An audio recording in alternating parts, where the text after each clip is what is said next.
My name is Andrew, and I'm a puppeteer, and I'm one of the co-directors of Thingamajig Theatre. These are some of my adventures in outdoor arts.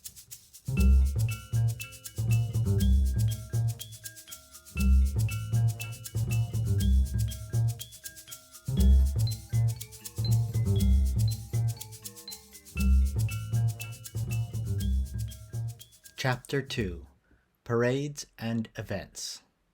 These are 5 outdoor arts events that I've worked on which have helped shape my work. Number 1: May Day Parade. May Day Parade happens then the first Sunday in May in Minneapolis, and it has been produced by In the Heart of the Beast Puppet and Mask Theatre.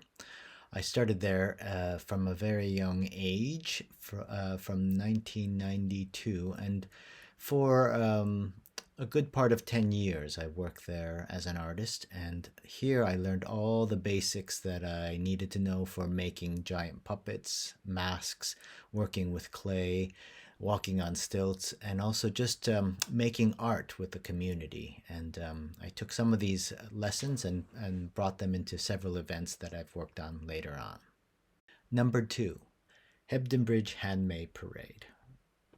I moved to the UK in 2006, and shortly thereafter I helped start the Hebden Bridge Handmade Parade in 2008, and I wanted to create an opportunity to work with other artists and to work with the local community and take some of the skills that I had learned from the States and bring them here. And it's been a really exciting time. I was a director for about 10 years, and then now stepped away from that role, but still work there as an artist. And it's been a really great journey to help give a creative outlet to the community, bringing things like masked characters and costumed ensembles, giant puppets, samba bands, stilt walking, all these things, and then just create a day of the year which is almost like a holiday, where the community, for a large percentage of the community, comes together in masquerade, and that's been really exciting to do. Number 3: Lamplighter Festival. The Lamplighter Festival was, and its predecessor, which was actually called Valley of Lights, just for 1 year, because that was the first time I helped to create events in the nighttime. And that has its own special magic, because in the nighttime you could really control what an audience sees and what it doesn't see.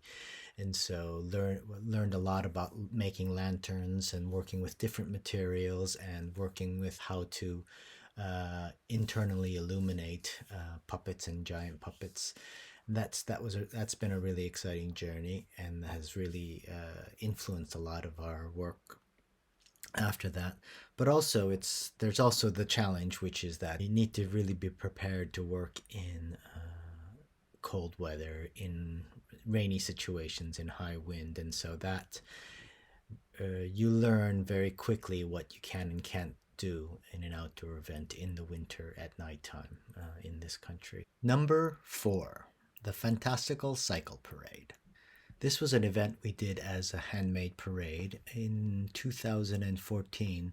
The Tour de France was starting in Yorkshire, and so we took the idea of the parade and we built it around wheels. So we created some large puppets and structures that were all made from bicycle parts, and then we opened it up to the community to bring their bikes and their prams and their scooters and wheelchairs, and we sort of pimped it up. We made it into exciting parade art, and then we had a all wheeled themed parade, and that was just really fun and unique experience, and allowed us to take some of the forms that we had already done for the summer parades, the Hebden Bridge Parade, and to create something very singular and particular, and I think very effective.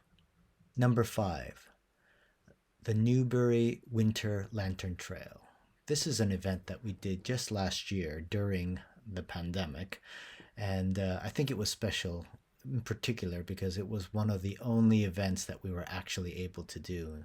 Instead of having a lantern parade as they normally do, they invited me to come and design and orchestrate a lantern trail, so that we had lantern installations and the audience can, and in safe bubbles, can come through the space and experience the artwork. It was less about performing it as opposed to sort of displaying it, and that was really effective. And I think it was a time where audiences were really keen to get outside and to experience art and experience community, but we needed to do so in a safe way. And I think the Lantern Trail was a real successful way to do it. We created a 2-week residency at 101 Outdoor Arts, a creation center, where we I brought in 2 other artists as lead artists, and the 3 of us led a group of 6 artists and assistant artists into making most of the stuff that was on that trail. So it was not only were we getting ready for an event, but it became really about a skill building and skills sharing experience. And I think any event, that's something that I really look forward to, because having a big enough event, you could bring in other people and you could share skills, and so suddenly everybody becomes better artists by going through the process. Thanks for watching, and the next chapter I'll talk about some of my favorite giant puppets.